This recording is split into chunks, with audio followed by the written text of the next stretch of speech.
Surabaya Mengaji. Yuk, dukung dakwah Surabaya Mengaji. Salurkan harta terbaik Anda untuk operasional dakwah.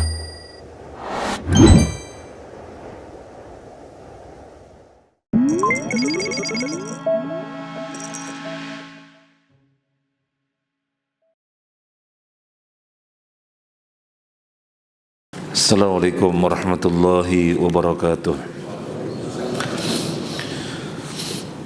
Bismillahirrahmanirrahim. Alhamdulillahi rabbil alamin. Wabihi nasta'inu ala umurid dunya waddin. Wassalatu wassalamu ala asyrafil anbiya'i wal mursalin. Wa ala alihi wa ashabihi ajma'in. Wala hawla wala quwata illa billahil aliyyil azim. Amma ba'd. Para jamaah rahman wa rahimakumullah, keberadaan kita di sini insyaallah kebaikan di atas kebaikan. Yang pertama, kita di masjid, di salah satu rumah Allah, kita niatkan i'tikaf. Yang kedua, kita thalabul ilmi insyaallah dinaungi oleh para malaikat dengan sayap-sayapnya yang terus mendoakan rahmat kepada siapapun yang berada di bawah sayap-sayapnya. Para malaikat terus mendoakan rahmat karena saking cintanya mereka kepada penuntut ilmu. Yang ketiga, kita di sini setelah sholat subuh menunggu sholat syuruk atau sholat duha nanti, menunggu sholat itu dihukumi sholat. Dan terkait dengan sholat subuh, duduk hingga syuruk, kemudian sholat syuruk, sholat duha, maka pahalanya haji dan umrah sempurna. Kemudian kebaikan yang berikutnya, kita sesama muslim berkumpul. Ini adalah bentuk penguatan ukhuwah Islamiyah. Kemudian kebaikan yang berikutnya, kita sesama muslim berkumpul meniatkan untuk amar ma'ruf nahi munkar. Baik kajian kita Bulughul Maram yang ditulis oleh Al-Hafidz Ibnu Hajar Al-Asqalani rahimahullah wa ghafara lahu wa lana wa liwalidina wa li asatidina wa li masyayikhina wa li jamil muslimin wal muslimat amin ya rabbal alamin. Sekarang kita memasuki bab tolak, bab yang ketujuh, hadis 912. Hadis 912 dari Ibnu Umar radhiyallahu an, beliau berkata, Rasulullah sallallahu alaihi wasallam bersabda, abghadul halali ilallahi at-talaq. Perkara halal yang paling dibenci oleh Allah adalah talak. Diriwayatkan oleh Abu Dawud dan Ibnu Majah serta disahihkan oleh Imam Al-Hakim. Namun Abu Hatim menguatkan bahwa hadis ini mursal. Para jamaah rahimakumullah, banyak ulama yang menyatakan hadis ini mursal. Memang ada yang mensahihkan, yaitu Al-Hakim, tetapi banyak para ulama yang menyatakan hadis ini mursal. Mursal itu di antara jenis dhaif. Mursal itu bagaimana? Mursal itu seorang tabi'in langsung mengatakan qala Rasulullah sallallahu alaihi wasallam, Rasulullah sallallahu alaihi wasallam bersabda begini. Jadi seorang tabi'in langsung menyandarkan kepada Rasulullah sallallahu alaihi wasallam. Berarti ada yang dilompatin, ada yang dilewatin. Siapa yang dilewatin? Sahabat. Yang dilewatin adalah sahabat. Maka ada missing link, terputusnya mata rantai. Dan terputusnya mata rantai di sini sahabat. diloncatin, terputus, maka namanya mursal, kategorinya dhaif. Kategorinya dhaif. Tentang masalah perceraian, di dalam hadis ini dinyatakan halal, tetapi itu perkara yang dibenci.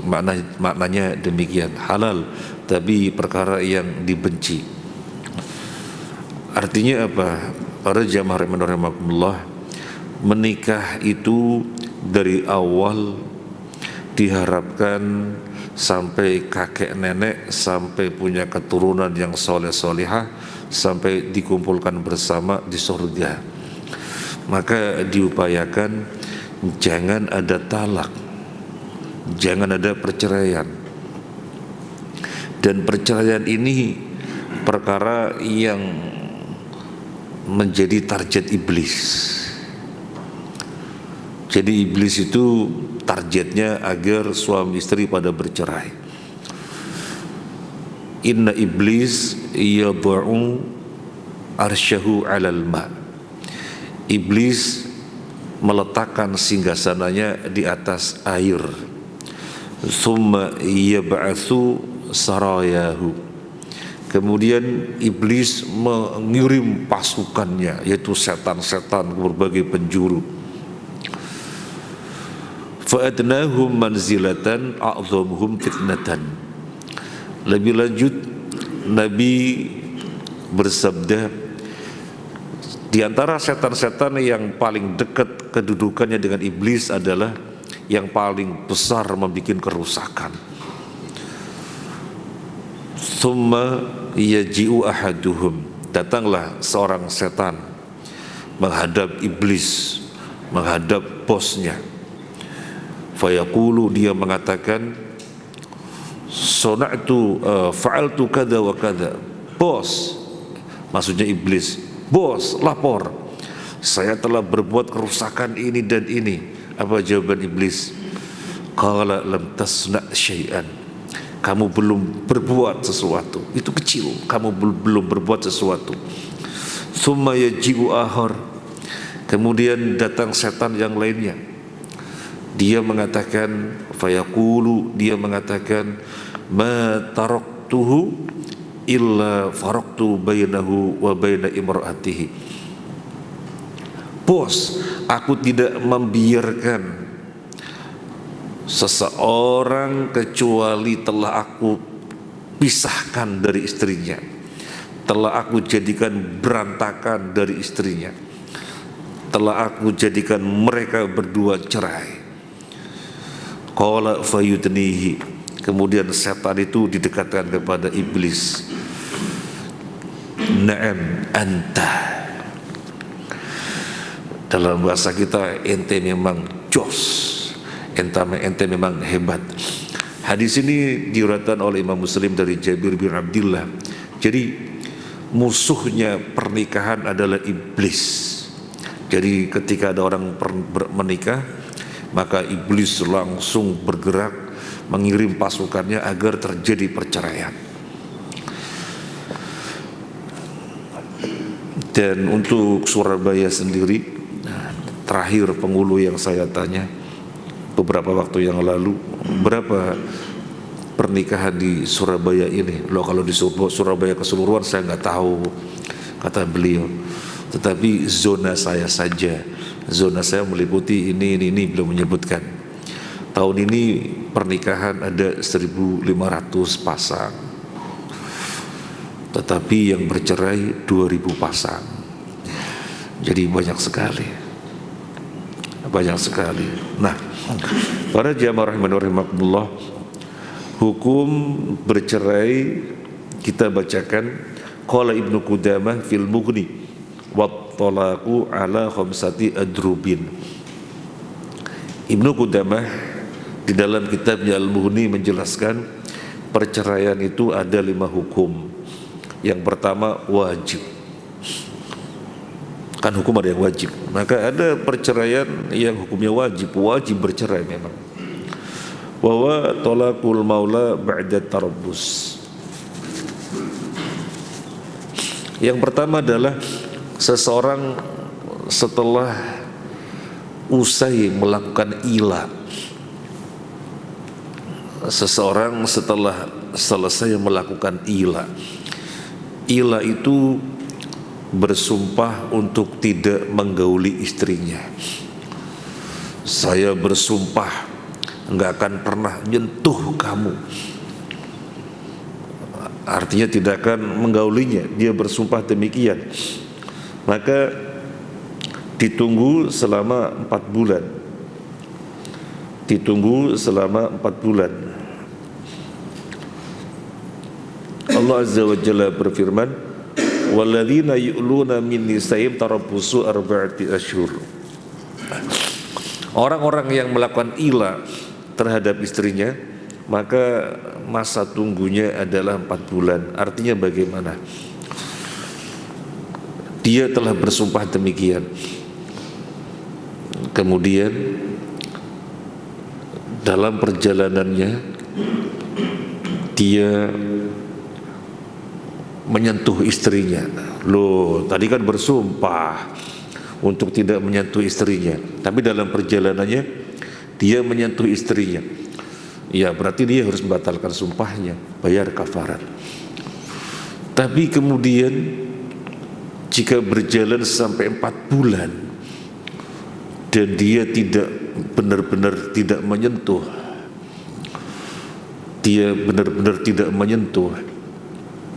maka dia diperintahkan antara 2 hal. Kamu menyentuhnya karena dia istrimu, tapi tentunya bayar kafarat. Kalau kamu tidak mau, ya berarti kamu harus menceraikan.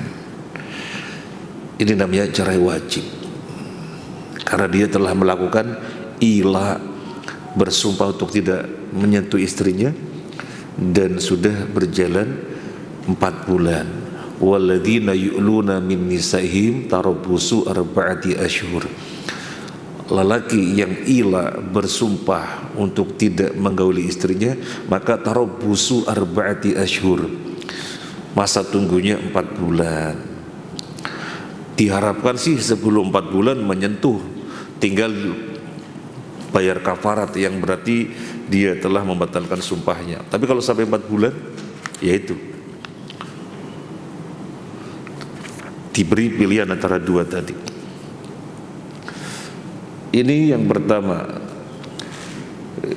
Kemudian juga termasuk wajib bercerai ketika ada 2 hakim bertemu. Hakim yang pertama utusan pihak suami, hakim yang kedua utusan pihak istri, di mana suami istri ini tidak bisa disatukan. Permasalahannya besar sehingga urusannya ribet, kompleks. Maka diutus 2 hakim, masing-masing berarti utusan pihak suami dan istri. Keduanya bermusyawarah dan gak ada titik temu. Semakin gak karu-karuan kalau dipertemukan. Kemudian kedua hakim ini menyatakan, ya sudah wajib cerai, maka wajib cerai. Dilanjutkan juga buat apa? Ini kalau permasalahannya sampai kepada hakim semacam ini. Ini yang wajib. Kemudian makruh. Kemudian hukum cerai makruh. Makruh yang bagaimana? Seorang suami yang menceraikan gak ada alasan apa-apa. Kamu kenapa menceraikan? Enggak tahu, pengen tak ceraikan saja, makruh. Perkara yang dibenci. Makanya di dalam hadis ini disebutkan abghadul halali ilallahi at-talaq. Kemudian yang ketiga, mubah, boleh. Wa huwa indal hajja ilaihi li su'i khuluqil mar'ah wa su'i asyaratiha atau asyaratiha wa tadarrur biha min ghairi husulil gharad biha. Hukumnya mubah. Siapa yang cerainya mubah? Karena memang butuh. butuh menceraikannya. Kenapa butuh menceraikannya? Istrinya akhlaknya buruk, istrinya muamalahnya jelek, berdampingan dengan istrinya tidak mendatangkan kemaslahatan, tetapi mendatangkan kemudorotan. Maka suami menceraikan dan hukumnya boleh. Kenapa? Karena ada alasan. Yang sebelumnya makruh. Kenapa makruh? Gak ada alasan. Maka perkara yang dibenci. Kemudian yang keempat, mandub, sunnah. Hukum perceraian adalah sunnah. Wa huwa inda tafritil mar'ah fi huquqillahi alwajibah 'alaiha mithlu as-shalah wa nahwiha wa la yumkinu ijbaru 'alaiha aw takunu lahu imra'ah ghairu afifah. Yang sunnah, cerai dihukumi sunnah ketika seorang istri mengabaikan hak-hak Allah Azza wa Jalla. Sholatnya bolong-bolong, gak mau puasa Ramadan, dan tidak mungkin diperbaiki. Gak mungkin diperbaiki. Diajak sholat, dilembutin, biar mau sholat, biar mau puasa, gak ada tanda-tanda mau, gak ada tanda-tanda mau diperbaiki. Dan dia wanita yang tidak menjaga kehormatan dirinya, maka suami menceraikannya, dan cerai di sini hukumnya sunnah.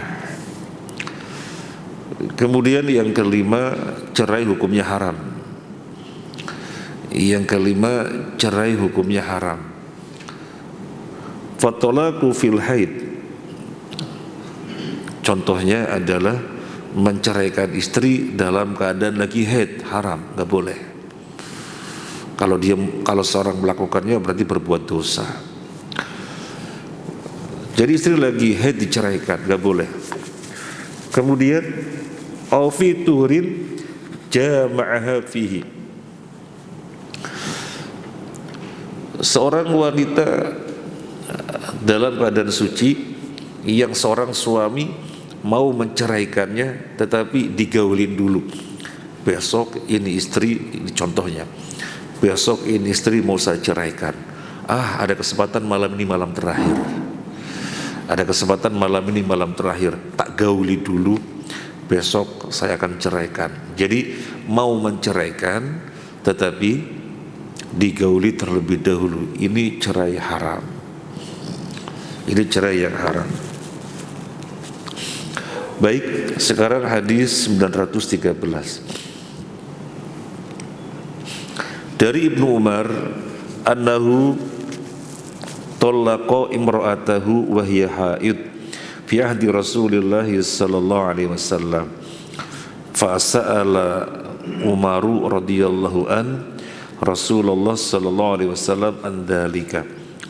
Faqala lahu Rasulullah sallallahu alaihi wasallam murhu fal yuraji'ha thumma liyatrukha hatta tadhura thumma tahidha thumma tadhura thumma in syaa amsaka ba'du wa in syaa talaqaha qabla an yamassa fatilkal iddatu allati amara Allahu an tutallaqa laha an-nisa. Bahwa beliau mentalak istrinya yang sedang dalam keadaan haid. Siapa? Siapa yang mentalak istrinya dalam keadaan haid? Ibnu Umar pada zaman Rasulullah sallallahu alaihi wasallam. Lalu Umar, berarti bapaknya, lalu Umar radhiyallahu an bertanya kepada Rasulullah sallallahu alaihi wasallam tentang hal itu. Maka Rasulullah sallallahu alaihi wasallam bersabda, perintahkan kepadanya agar dia merujuknya, kemudian membiarkannya sehingga dia suci, kemudian haid, kemudian suci, kemudian jika dia berkehendak dia memegangnya sesudah itu, dan bisa memegangnya, maksudnya menahannya sesudah itu. Dan jika dia berkehendak, dia bisa mentalaknya sebelum mencampurinya. Maka itulah iddah yang Allah perintahkan agar para istri ditalak padanya. Muttafaq alaih, hadis Bukhari Muslim. Dari hadis ini kita mungkin sampaikan globalnya dulu. Ibnu Umar radhiyallahu an menceraikan istrinya. Kamu tak ceraikan. Dan istrinya dalam keadaan lagi haid. Maka ayahnya yaitu Umar radhiyallahu an pengen tahu hukumnya gimana ini. Kok anaknya menceraikan istrinya lagi haid, dalam keadaan haid. Umar menuju Nabi SAW untuk meminta fatwa. Ya Rasulullah, gimana ini? Saya punya anak Abdullah menceraikan istrinya dan istrinya lagi haid. Maka Nabi menjawab, suruh dia kembali kepada istrinya. Tunggu sampai suci. Kemudian haid lagi, kemudian suci. Nah, setelah itu serahkan pada dia. Kalau mau diceraikan ya ceraikan, tapi jangan dicampuri dulu. Atau kalau mau ditahan tidak diceraikan ya ditahan. Ini jawaban Nabi Sallallahu Alaihi Wasallam. Hadis ini menunjukkan haram menceraikan dalam keadaan istri lagi haid. Kemudian menunjukkan juga haram menceraikan istri dengan cara digauli terlebih dahulu kemudian diceraikan. Enggak boleh. Enggak boleh.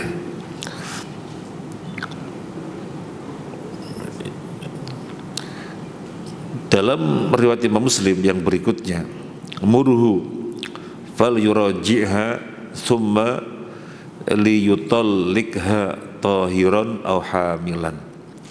Perintahkanlah kepadanya agar merujuknya, kemudian mentalaknya dalam keadaan suci atau hamil. Mentalak dalam keadaan suci, wajib mentalak dalam keadaan suci, gak boleh dalam keadaan haid. Kalau dalam keadaan hamil gak apa-apa menceraikan istri dalam keadaan hamil. Istri diceraikan lagi hamil, secara hukum tidak ada masalah. Yang masalah adalah ketika dalam keadaan haid atau suci tetapi sengaja digauli terlebih dahulu sebelum diceraikan. Ini yang haram, tidak boleh. Dan itu dihitung sebagai satu talak. Wa husibat tatliqatan, dan itu dihitung sebagai satu talak. Iya, talak kan ada tiga. Talak kan ada tiga. Ini Ibnu Umar menceraikan istrinya, yang kemudian ditegur oleh Nabi sallallahu alaihi wasallam agar kembali kepada istrinya, tahan istrinya hingga suci, kemudian haid lagi, kemudian suci. Kalau mau mentalak, talaklah. Kalau mau mentalak, talaklah. Tapi jangan digauli dulu. Nggak boleh mau mentalak digauli dulu. Jadi kalau mau talak, talaklah. Ini dihitung satu talak atau talak satu. Dihitung satu talak atau talak satu. Nanti kalau dia menceraikan lagi, nah setelah rujuk ya, dia mentalak, kemudian rujuk, berarti keberadaan rumah tangganya dalam posisi satu talak. Kemudian misalnya suami menceraikan lagi, berarti posisi rumah tangga berapa talak? 2 talak, masih boleh rujuk. Jadi ini suami istri berumah tangga dalam keadaan 2 talak. Sudah lampu kuning. Kalau suami menceraikan lagi berarti berapa talak? Talak 3. Gak bisa suami kembali. Gak bisa suami kembali. Suami baru bisa kembali kalau si istri telah menikah lagi, telah menikah dengan seorang lelaki lain, kemudian lelaki lain ini meninggal dunia misalnya, maka suami tadi kalau mau kembali baru boleh. Atau telah menikah dengan lelaki lain, kemudian lelaki lain ini menceraikannya, maka suami yang tadi baru bisa kembali. Nah, sekarang kita lanjutkan. Dalam suatu riwayat Imam Muslim,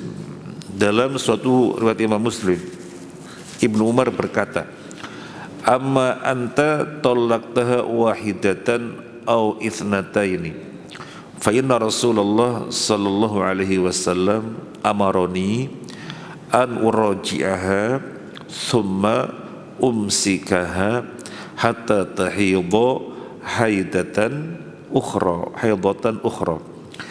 thumma umhilaha hatta tadhura thumma utalliqaha qabla an amassaha wa amma anta talaqtaha thalathan faqad asaita rabbaka fima amaraka bihi min talaqi imra'atika.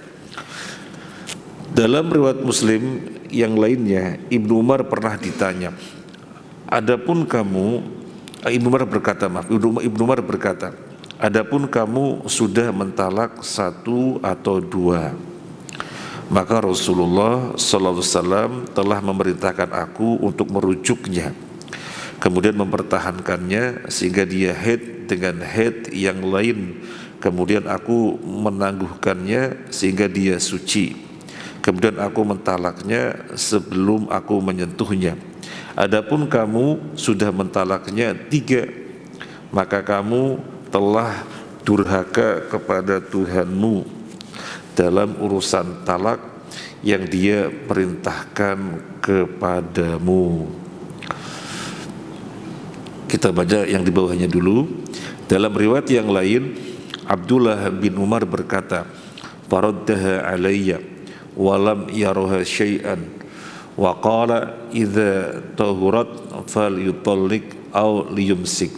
Maka beliau menolak talakku dan tidak menganggapnya sebagai tolak, dan beliau berkata, jika dia telah suci maka hendaknya dia mentalak atau mempertahankannya. Ini riwayat yang berikutnya, riwayat-riwayat yang lainnya menguatkan bahwasanya orang lagi haid nggak boleh ditalak. Intinya adalah itu, orang lagi haid tidak boleh ditalak. Makanya Ibnu Umar mengatakan Rasulullah menolak perceraianku, menolak, aku disuruh kembali. Kemudian tadi sudah disampaikan hingga dia suci, kemudian haid lagi, kemudian suci, baru terserah aku mentalaknya atau mempertahankannya. Intinya mentalak dalam keadaan haid itu tidak diperbolehkan. Kemudian di sini tentang seseorang yang Abdullah bin Umar mengatakan kepadanya, kamu telah mentalak dengan talak 3, kamu telah bermaksiat kepada Tuhanmu di dalam perkara yang dia telah memerintahkan di dalam bab menceraikan istri. Jadi dinyatakan seseorang oleh Abdullah bin Umar, kamu telah berbuat maksiat kepada Tuhanmu. Maksudnya bagaimana? Kamu telah bermaksiat kepada Tuhanmu, karena dia menceraikan talak sekaligus. Kamu, saya talak 3. Kamu, saya talak 3. Kamu telah bermaksiat kepada Tuhanmu. Bukan begitu talak. Talak itu ada kesempatan untuk rujuk. Mentalak istri satu, nanti bisa rujuk. Kalau dipandang rujuk lebih baik ya rujuk. Nanti ternyata terjadi perceraian lagi, dipandang baik rujuk ya rujuk. Itu yang diperintahkan, at-talaqu marratani, menceraikan itu 2 kali. Fa imsakum bi ma'rufin aw tasrihum bi ihsan. Kamu tahan dengan baik-baik atau kamu ceraikan secara baik-baik. Jadi ada tahapannya.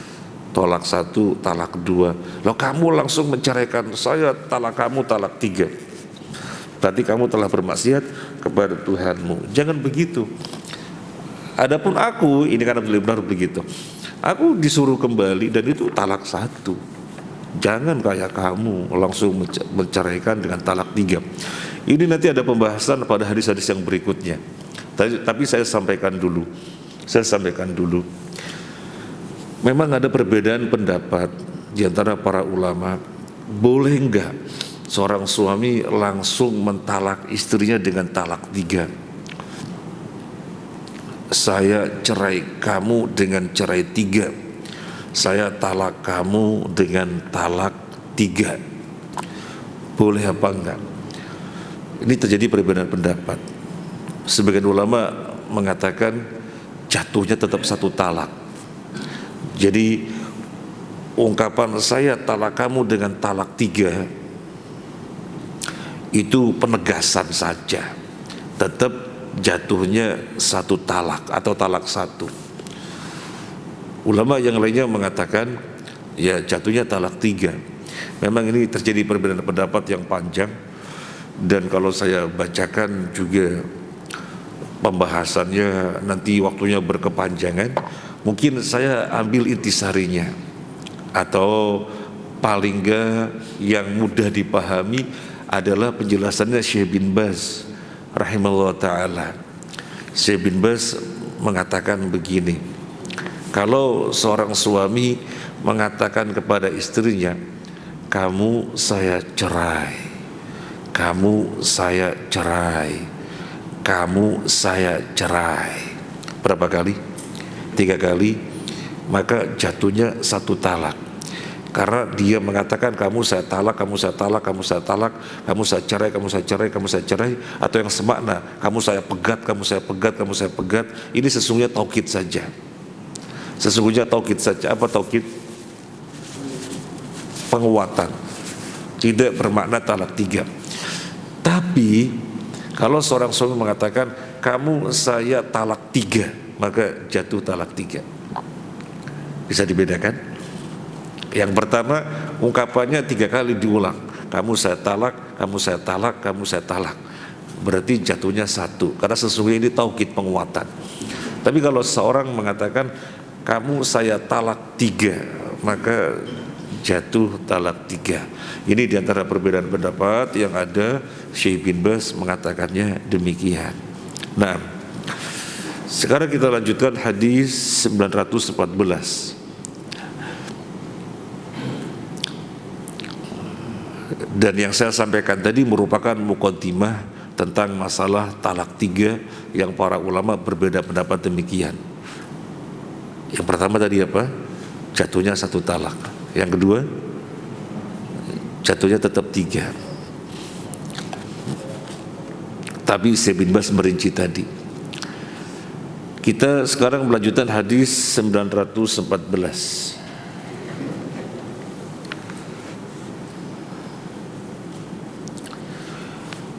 Dari Ibnu Abbas radhiyallahu an, beliau berkata, kana talaqu ala ahdi Rasulillah sallallahu alaihi wasallam wa Abi Bakar wa sanataini min khilafati Umar talaqus salas wahidatan. Faqala Umar ibn al-Khattab, innan nasa qad ista'jalu fi amrin kanat lahum fihi anatun falau amdaynahu alaihim famdahu alaihim. Antum ada kitabnya nggih? Enggak harus kitab, tetapi di HP bisa diikuti nggih. karena belajar hadis mesti melihat tulisannya. Dahulu talak pada masa Rasulullah Sallallahu Alaihi Wasallam, Abu Bakar, dan 2 tahun dari masa kekhalifahan Umar, talak 3 adalah 1. Lalu Umar bin Al-Khattab berkata, sesungguhnya orang-orang telah tergesa-gesa dalam perkara yang semestinya mereka berhati-hati. Seandainya kita memberlakukannya pada mereka, lalu Umar memberlakukannya pada mereka. Perkara talak atau cerai pada zaman Nabi dilanjutan zaman siapa? Dilanjutan zaman Abu Bakar. Dilanjutan zaman siapa? Dilanjutan zaman Umar. Tapi zaman Umar cuma 2 tahun saja. Jadi zaman Nabi ditambah Abu Bakar As-Siddiq, kemudian berganti Khalifah Umar. Tetapi 2 tahun kepemerintahannya Umar, yang namanya talak 3 itu adalah 1. Orang melakukan talak 3 di dalam satu kesempatan, saya talak kamu, saya talak kamu, saya talak kamu, jatuhnya berapa talak? 1, karena sesungguhnya itu penegasan saja. Saya talak kamu, saya talak kamu, saya talak kamu dalam satu kesempatan, jatuhnya 1 talak, bukannya 3 talak. Nah, kemudian pada masa Umar setelah 2 tahun dari pemerintahan Umar, dijumpai pada manusia itu suatu perubahan. Mereka, kata Umar, tergesa-gesa. Saya talak kamu, talak 3. Saya pegat kamu, pegat 3. Saya cerai kamu, cerai 3. Makanya Umar bin Khattab mengatakan, innan nasa qad ista'jalu fi amrin kanat lahum fihi adatun. Ini manusia ini tergesa-gesa di dalam suatu perkara yang sesungguhnya mereka harus berhati-hati. Kenapa melakukan demikian? Saya talak kamu, talak 3. Kenapa demikian? Itu tergesa-gesa. Padahal ini perkara yang semestinya hati-hati. Maksudnya apa? Lakukan sebagaimana yang telah dilakukan sebelumnya. Saya talak kamu, jatuhnya 1, dan memungkinkannya untuk rujuk. Memungkinkannya untuk rujuk. Ketika terjadi perceraian lagi, talak 2, masih memungkinkan untuk rujuk. Ini yang semestinya dilakukan. Tapi manusia tergesa-gesa. Dari awal langsung mengatakan saya talak kamu, talak 3, yang maknanya gak ada jalan lagi, sudah selesai, gak mungkin kita lanjut rumah tangga lagi, sudah selesai. Tergesa-gesa, kata Umar bin Khattab. Itu tergesa-gesa. Lakukan sebagaimana yang sudah terjadi pada zaman Nabi, dilanjut Abu Bakar, kemudian pada masa Umar yang 2 tahun awal. Kok sekarang berubah seperti ini? Coba kalau misalnya tidak tergesa-gesa, kemudian di dalam pandangan berikutnya pengen rujuk, kan boleh rujuk. Tapi karena sudah tergesa-gesa menyatakan saya talak kamu, talak 3, ya repot maksudnya. Sudah begini aja. Kalau memang yang dikehendaki begitu, tak putuskan, itu hukumnya. Di dalam sarahnya Umar bin Khattab telah bermusyawarah kepada para kibarus sahabah, gimana ini manusia pada tergesa-gesa seperti ini, maka kita hukum sekalian, inilah hukumnya, sehingga menjadikan mereka penyesalan karena gak ada kesempatan lagi untuk rujuk. Kalau sudah talak 3, akhirnya Umar bin Khattab memutuskan hukum demikian. Sebelumnya enggak, sebelumnya tetap jatuh 1. Kemudian pada zaman Umar bin Khattab setelah 2 tahun pemerintahannya diputuskan ya talak 3 ya sudah jatuh talak 3 dalam kesempatan saya talak kamu talak 3, ya sudah jatuh talak 3 langsung dalam satu kesempatan itu. Jadi hukuman dari Umar bin Khattab. Makanya tadi kita katakan terjadi perbedaan pendapat ketika orang mentalak 3 sekaligus dalam satu kesempatan, apakah jatuhnya talak 1 ataukah jatuhnya talak 3. Terjadi perbedaan pendapat. Yang mengatakan jatuh talak 3 sudah merupakan ketetapan Umar bin Khattab yang didahului dengan musyawarah dengan para sahabat, dan sunnahnya Khulafaur Rasyidin adalah sunnah di dalam Islam. Bagi yang mengatakan enggak, talak 1 ya talak 3 ya jatuhnya 1, talak 3 jatuhnya 1. Loh, perbuatan Umar bagaimana? Perbuatan Umar itu ijtihad beliau karena mengecam adanya orang-orang yang tergesa-gesa. Jadi tidak dijadikan hukum, itu ijtihad beliau. Memang terjadi perbedaan pendapat ya. Intinya terjadi perbedaan pendapat. Dan kita akan lanjutkan hadis-hadis yang berikutnya, temanya sama. Makanya di awal mukadimah kita sudah sampaikan terlebih dahulu, ini masalah terjadi perbedaan pendapat. Masing-masing membawakan dalil yang kuat. Saya tambahkan dalil yang mengatakan talak 3 ya jatuhnya 1. Soalnya pengertian talak 1, 2 atau 3 itu setelah ada rujuk. Dikatakan talak 1 kemudian adanya talak 2 itu setelah rujuk. Kemudian dikatakan talak 3 itu setelah rujuk. Bagaimana saya talak kamu dikatakan talak 3, kan belum ada rujuk, padahal yang namanya 1, 2, 3 setelah didahului dengan rujuk. Ayat yang dipahami adalah ya ayyuhalladzina amanu idza talaqtumun nisaa fatalliquhunna li'iddah. Wahai orang-orang yang beriman, kalau kalian menceraikan istrimu, maka ceraikanlah dia dalam keadaan bisa melakukan iddah. Maka ceraikanlah ketika dalam melakukan bisa melakukan iddah. Iddah itu apa?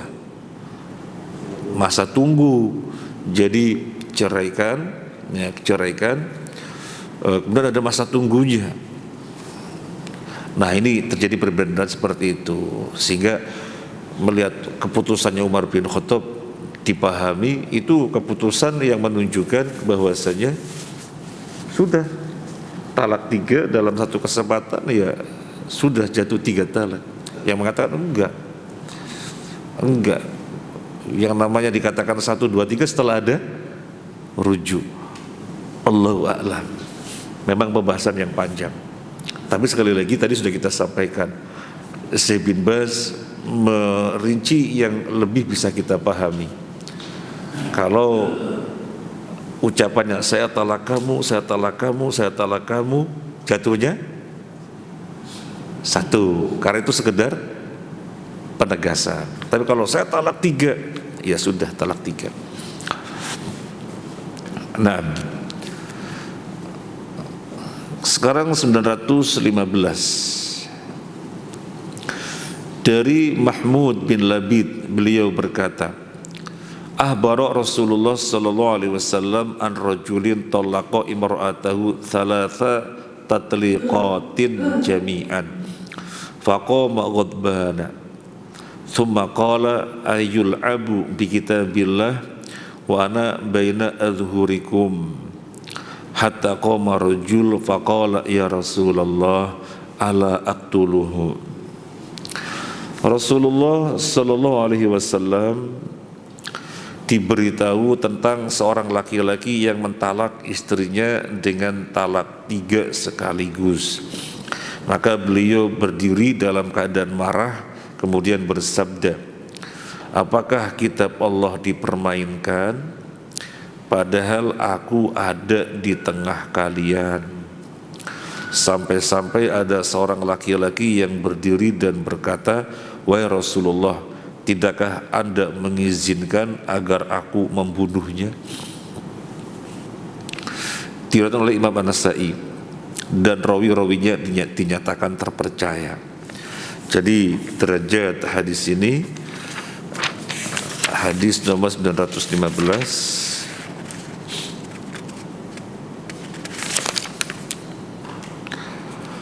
Al-haditsu sahihun. Hadis ini sahih. Apa yang bisa diambil dari hadis ini? Ini terjadi pada zaman Nabi. Ada seorang lelaki menceraikan istrinya langsung dengan talak 3. Mendengar berita itu Nabi marah. Nabi marah dan beliau bersabda, apakah Al-Quran dipermainkan? Padahal aku masih ada di tengah-tengah kalian. Nabi marah sedemikian rupa sampai ada orang yang berdiri meminta izin, ya Rasulullah, izinkan biar aku penggal dia lehernya karena mempermainkan Al-Quran. Nah, apa yang bisa diambil dari hadis ini? Bahwasanya perceraian itu ada tahapan. Ada tahapan. Jangan langsung saya ceraikan kamu dengan cerai 3, jangan. Allah berfirman, at-talaqu marratani. Perceraian itu 2 kali. At-talaqu marratani fa imsakun gimana? At-talaqu marratani fa imsakun gimana? At-talaqu marratani fa imsakun bima'rufin aw tasrihum bi ihsan. At-talaqu marratani fa imsakum bima'rufin aw tasrihum bi ihsan. Talak itu 2 kali. Tahan dia baik-baik atau ceraikan dengan baik-baik. Menahan baik-baik. Menahan baik-baik artinya apa? Berumah tangga dengan semestinya. Kalau memang bisa dilakukan, kalau memang tidak bisa dilakukan, di mana buntu sudah, ya sudah, ceraikan baik-baik. Ceraikan baik-baik, karena buntu tidak mungkin dipaksakan. Dipaksakan, namanya buntu, nggak ada jalan, dipaksakan ya malah nggak baik. Ya sudah, ceraikan dengan baik-baik. Tapi ada tahapannya. Jangan kemudian saya talak kamu 3, maka Nabi marah.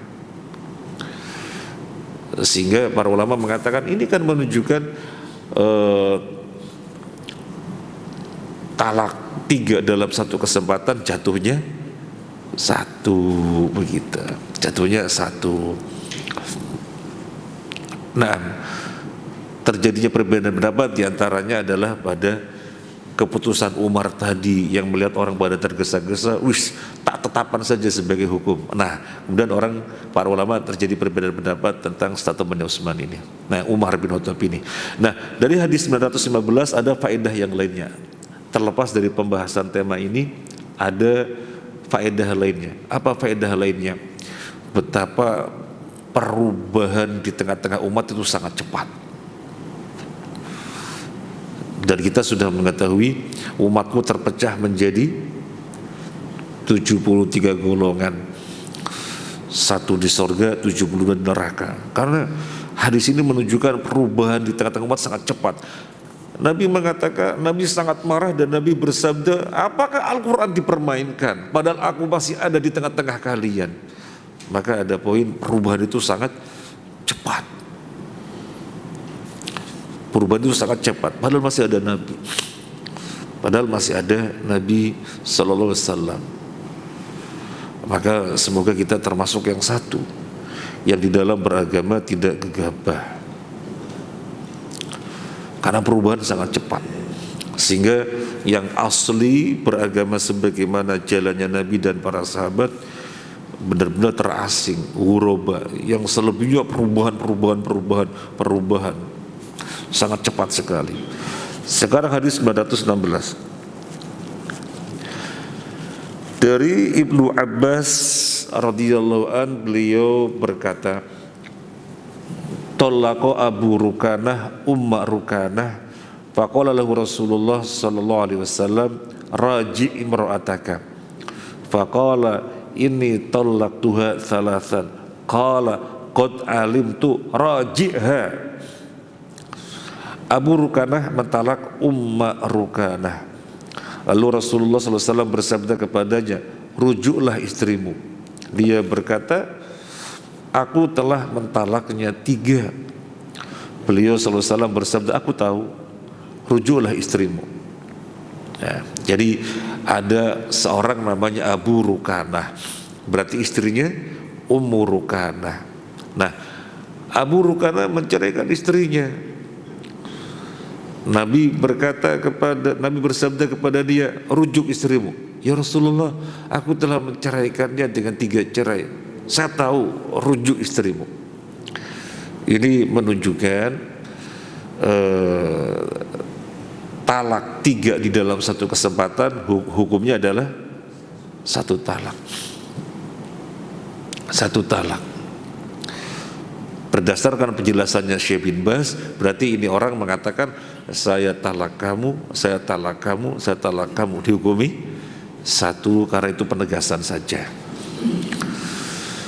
Kemudian dalam sebuah lafaz Ahmad, talaqa Abu Rukanah imra'atahu fi majlisin wahid thalathan fahazina 'alaiha faqala Rasulullah sallam innaha wahidatun.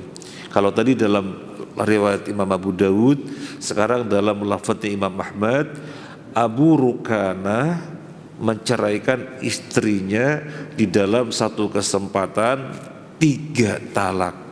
Fahazina 'alaiha, lalu dia pun bersedih atas kejadian menceraikan istrinya 3 talak sekaligus. Faqala lahu Rasulullah sallallahu alaihi wasallam, maka Rasulullah sallallahu alaihi wasallam bersabda, fa innaha wahidatun, itu 1 talak.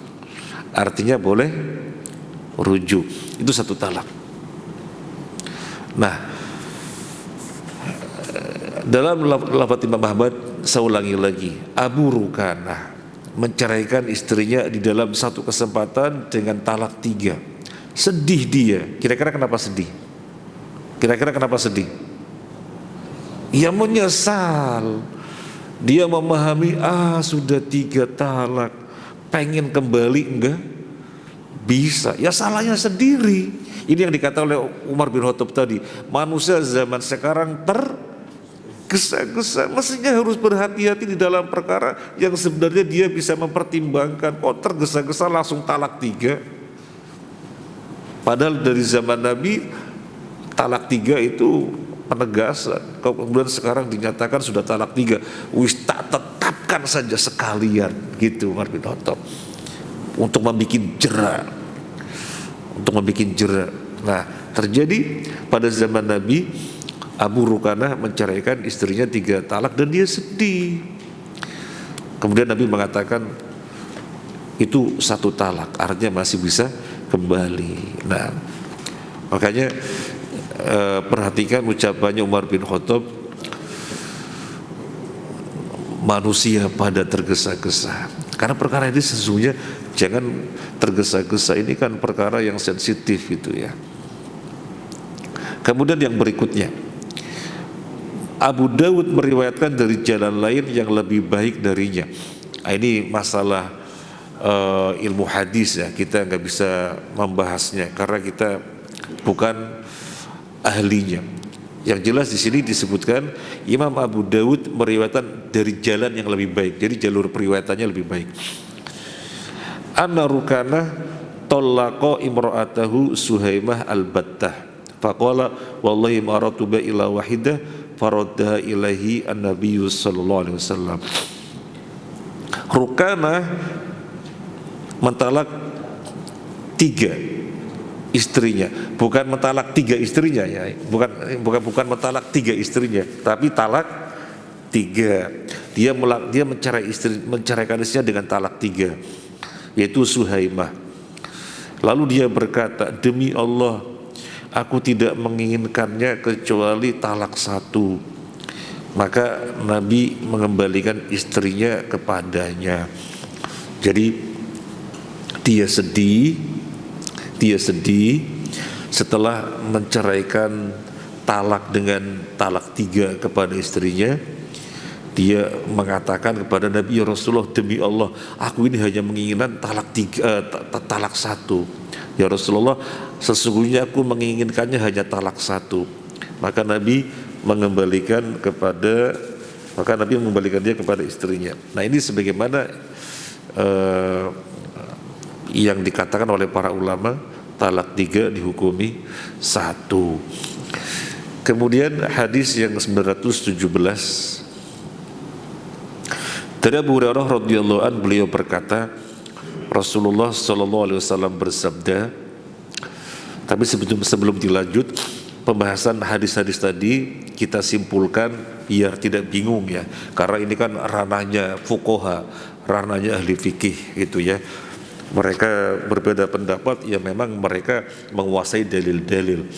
Nah, untuk kita kan muqallid, taklid gitu ya, karena kita tidak ada ranah untuk istihad. Jadi intinya begini, memang terjadi perbedaan pendapat, iya kita nggak bisa ngikutinya, ya sudah kita nggak bisa ngikutinya. Terus gimana bagi kita?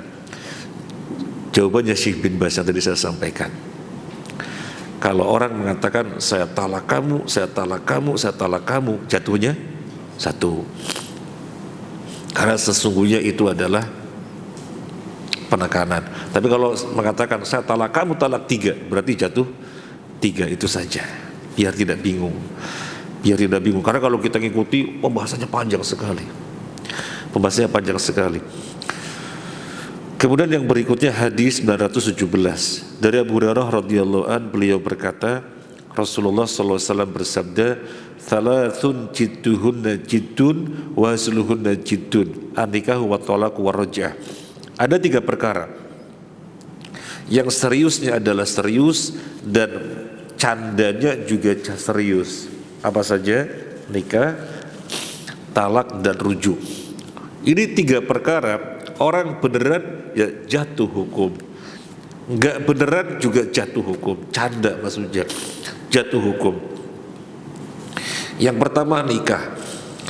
Misalnya kawannya datang, kemudian seseorang mengatakan kepada kawannya, saya nikahkan putriku dengan kamu, saya terima. Loh, enggak, cuma canda, udah jatuh hukum. Jangan main-main dalam masalah ini. Candanya jatuh hukum, artinya hukum berlaku. Maka jangan main-main. Yang kedua talak. Dia canda kepada istrinya, wahai istriku, aku sangat mencintaimu, tapi kiranya pagi ini saya ceraikan kamu. Canda maksudnya, tapi jatuh hukum, berarti telah bercerai. Kemudian rujuk juga demikian. Seorang suami dalam keadaan sedang bercerai, berpisah dengan istrinya, dia canda, hai mama, aku pulang ke kamu.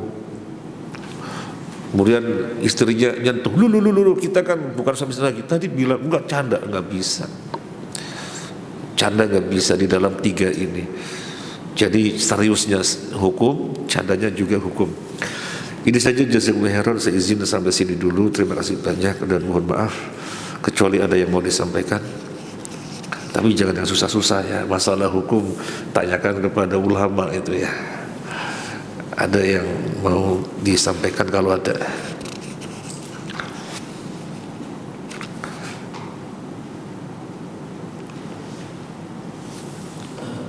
Gak ada. Pak Untung mau nanya, monggo Pak Untung. Silakan. Ada seseorang mentalak istrinya 7 kali. Gimana? Tapi masih kumpul aja. Disuruh push up. Namanya sekar PDW gitu ya. Talak itu 2 kali. Kalau sudah 2 kali nggak bisa kembali. Terjadi perceraian, kemudian rujuk. Posisinya tadi Pak Untung bertanya, ibu belum dengar ya, saya ulangi lagi ya. Nanti malah ibu bingung apa pertanyaannya. Pertanyaannya, ada orang menceraikan istri sampai 7 kali, tapi ya masih terus berumah tangga. Maka saya bilang disuruh push up itu. itu ngawur gitu ya, itu ngawur. Perceraian 2 kali nggak bisa kembali baru. Kalau sudah terjadi perceraian baru rujuk, namanya membangun nikah kembali. Jadi tidak perlu membangun nikah. Para sahabat sebagaimana sudah kita bahas, mereka menikah kemudian masuk Islam. Apakah ada perintah Nabi dulu kalian menikah dalam keadaan kafir, sekarang kalian beragama Islam, tajdidun nikah, perbarui nikah, ada apa enggak? Tidak ada. Tidak ada. Jadi yang namanya memperbarui nikah atau membangun rumah tangga kembali itu setelah terjadi perceraian. Jadi yang disampaikan oleh teman-temannya tidak tepat. Nggak ada bangun nikah di dalam kasus semacam ini karena belum terjadi perceraian.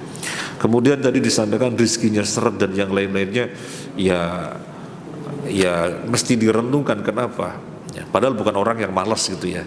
Padahal bukan orang yang malas, orang yang semangat. Tapi kemudian kok seret atau apa, ya bisa dimuhasabai. Bisa jadi dirinya ada dosa-dosa, kemudian Allah menegurnya, ya direspon, semoga gugurin dosa-dosa, Allah lagi negur saya. Atau kalau dipikir-pikir, saya nggak punya kesalahan apa, tapi kok ini seret dan yang lainnya, ya berarti lagi diuji dengan kesabaran gitu. Jadi kepada Allah kita selalu husnudzon, karena Allah tidak pernah menetapkan untuk orang yang soleh kecuali yang terbaik. Kita saja yang tidak tahu. Wallahu ya'lamu antum la ta'lamun. Allah lah yang tahu, tetapi kalian tidak mengetahuinya. Nah, ada lagi? Ibu-ibu biasanya ada kesempatan nanya. Enggak ada? Karena bab tolak itu bab yang serem gitu ya. Jadi jangan ada perceraian. Ngeri sekali kita tanya kepada penghulu, berapa jumlah yang menikah? 1.500 pasang. Kemudian penghulunya bilang sendiri, tapi yang bercerai 2.000 pasang. Ini beberapa bulan yang lalu. Makanya kemarin kita baru khutbah nikah. Kemarin kita khutbah nikah. Di antara yang kita ingatkan adalah hadis yang tadi saya bacakan. Musuhnya pernikahan itu siapa? Iblis. Kalau ada pernikahan, iblis itu berusaha kuat agar keduanya dipisahkan, diceraikan. Nah, cukup. Ada lagi?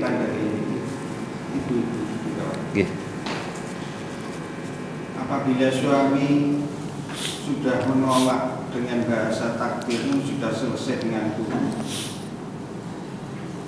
kemudian tanpa menunggu masa iddah ajak bergaul dengan niat rujuk, akan diperbolehkan.